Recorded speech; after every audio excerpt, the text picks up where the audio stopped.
আলাইকুম। আপনি হাঁসের যে রোগটি দেখতে পাচ্ছেন এটাকে বলা হয় বাম্বল ফিট।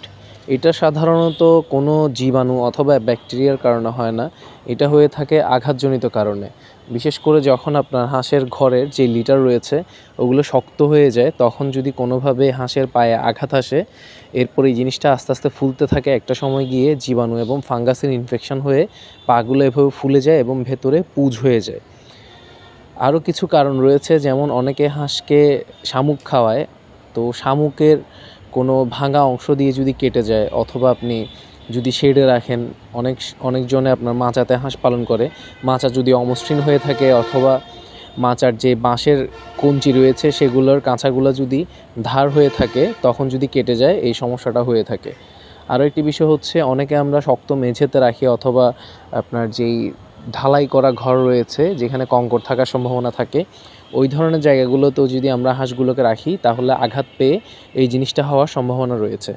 তো আপনি যদি আপনার হাঁসকে সুস্থ রাখতে চান তাহলে সবসময় চেষ্টা করবেন আপনার হাঁসের ঘরের যে লিটার রয়েছে, মানে কাঠের গুঁড়ো, ওগুলো যাতে একদম শক্ত হয়ে না যায়, এবং এমন জায়গায় হাঁসকে পালন করবেন সেখানে যাতে কোনোভাবে আপনার মরিচা ধরা পেরেক অথবা কাঁটা অথবা শামুক ভাঙা, ঝিনুক ভাঙা, মানে মোট কথা যেগুলোর দ্বারা আঘাত পাওয়ার সম্ভাবনা আছে, অথবা আপনার যে অমসৃণ জায়গা রয়েছে ওই ধরনের জিনিসগুলা যাতে আপনার হাঁস যেখানে বিচরণ করে সেখানে না থাকে।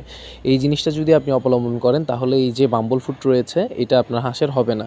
এটা হলে হাঁসগুলো হাঁটতে পারে না এবং অনেক অনেক কষ্ট পায়, এবং একটা সময় ওদের স্বাস্থ্য খারাপ হয়ে যায় এবং ওদের যে প্রজনন ক্ষমতা সেটা কমে যায়। তো এই বাম্বল ফুট হওয়ার পরে আপনার হাঁসের যে চিকিৎসা সেটা হচ্ছে যে খুব বেশি ভালো কাজে আসে না। হাঁসের পাগুলো ঠিক হতে অনেক সময় নেয়, ততদিন আপনার হাঁস অনেক বেশি দুর্বল হয়ে যায়। তো এটা চিকিৎসা খুবই সময় সাপেক্ষ। এরপর আপনি যদি হয়ে যায় তখন আপনি একটা চিকিৎসা দিতে পারেন, সেটা হচ্ছে পেনিসিলিন এবং অ্যামোক্সিসিলিন, এই দুইটা ওষুধ ব্যবহার করতে পারেন। এই দুইটা ওষুধ ব্যবহার করলে আপনি ভালো একটা উপকার পাওয়ার সম্ভাবনা রয়েছে। আরও একটি বিষয়ের জন্য এই সমস্যাটা হয়ে থাকে, শুধু যে আঘাতজনিত কারণে এই সমস্যাটা হয় তা কিন্তু না। অনেক সময় আপনার খাবারে যদি ম্যাগনেসিয়াম এবং জিঙ্ক এবং ম্যাঙ্গানিজ এই তিনটির অভাবেও এই সমস্যাটা হয়ে থাকে।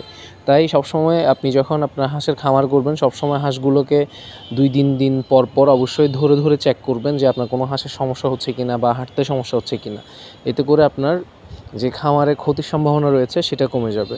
তো ধন্যবাদ সবাইকে, ভালো থাকবেন। আসসালামু আলাইকুম। আর কোনো কিছু জানার থাকলে অবশ্যই কমেন্ট করবেন। আপনারা নেক্সট ভিডিও কিসের উপরে চান।